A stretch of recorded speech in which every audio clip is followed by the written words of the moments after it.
You're backstage with me, Ruby Miles, at Laneway. I'm one of the programmers of the festival, and I'm really psyched to be joined by Matt from Mount Joy. You guys have been around for 10 years as a band, but this is your first time in Australia. How does it feel? Amazing. Yeah, this is our first time, I think, as people and as a band. I've never been. I don't think anyone in the band had ever been before, so we're like wide-eyed. We woke up today. This is like, we're Gold Coast here, so I was like on the beach, and yeah, vibes are incredible. Yeah, well, I mean, it's got to be nice coming from winter. I mean, unless you love winter, but yeah, it's a beautiful Australian summer here. You're going to be, unfortunately, playing right smack bang in the middle of the day in the heat. Get a little tan, get a little sunburn maybe, but... Australian fans, this is going to be their first time to see Mount Joy live. Yeah. Are you kind of considering sort of changing up your set list a little bit and giving them like a full rundown of the past 3 albums? Yeah, I mean a little bit. Four, sorry. Yeah, I mean a little bit. Like, I think for us it's really just about like we're playing on this stage, and you know, obviously there's artists after us, but then Chappell Roan comes on, so there's lots of pink cowboy hats and fun stuff like that, and it's really more about like, all right, like, do we have songs that we can get people dancing and kind of, you know, bring the crowd to us a little bit. So definitely thought about it a bit less about like playing songs from all the albums and more just like, how can we get these people dancing a little bit? Yeah, totally. I think like you're on the big stage, you're on the Good Better Best stage, that is Chappell's stage, so you're right, there will be a lot of pink cowboy hats. Oh yeah, I think I need one. If anyone has one. We'll sort that out for you. Okay. Yeah, we'll find you something. Don't worry. Yeah, and it's cool that like you have that sort of mentality of like, let's do a party set. But then also you've got some other like kind of really complimentary acts on the lineup as well, like Jensen McRae, who I think you're friends with. Yeah. You've got Gigi Perez. We'll talk about that later. Alex G. I feel like, you know, it's not like you guys are sticking out. No. It's just sort of like, yeah, we want to. Yeah, I guess we want to not stick out as much as possible in a good way. I want to talk about your album art because when I was kind of going through listening to all of your records before we booked you, I really loved your first few albums. They're like super bright, super colorful.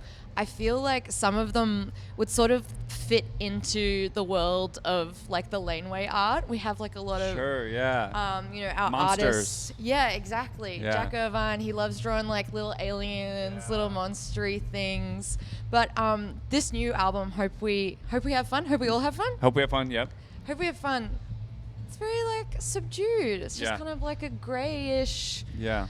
But it's not like a super sad record. Why did you switch up the vibe?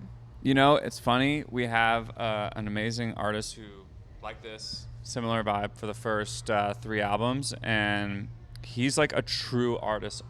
Like, and sometimes we hit him up. To be honest, we were like, all right, let's do a 4th album. And he's like, guys, I can't do it. I'm doing some crazy thing. Yes.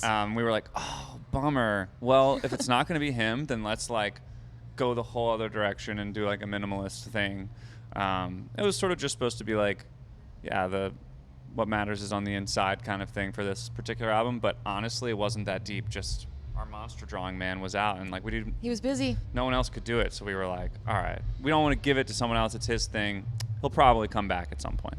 I love that. Yeah, that's very like Laneway has been around for 21 years now. This is our 21st, and we have had so many different eras with our art. Very similar.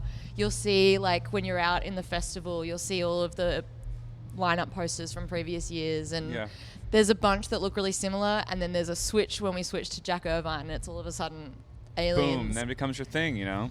You also have an album that it's got a lot of kind of like hybrid-y animals all over it. Australia is the land of hybrid animals. Yeah. Is there any animals that you're hoping on spotting while you're here? Are you going to visit any zoos or sanctuaries? You know, when we walked out of the airport, the first place we arrived was the Brisbane. Am I saying that wrong? Brisbane? Oh, God. That's all right. We walked to the airport. There was a sign that said, caution, like snakes have been sighted here. I think just generally speaking, we've been like so forewarned of like snakes coming out of the toilet and like things like this that I just, part of me, I don't know, wants to see it. I want to see I want to see a snake or something that makes Australia feel as wild as kind of people say it is. I like the easy answer is like a kangaroo, but I don't know. I feel like I just want to let the kangaroos be. You know, I feel like Americans are always trying to get pictures with kangaroos. I mean, I think kangaroos are probably the easiest. Like kangaroos for Australia are like deer for people Okay. in the States. Like Fair. you can just drive and you'll see them. All right, we'll lock that in. I'm down. So your latest album has a feature from Gigi Perez. Yeah. And would you believe Gigi Perez is playing Laneway Festival as well? I mean, that's really nice that you have a buddy to tour with. Yeah. How did that feature go about? Yeah.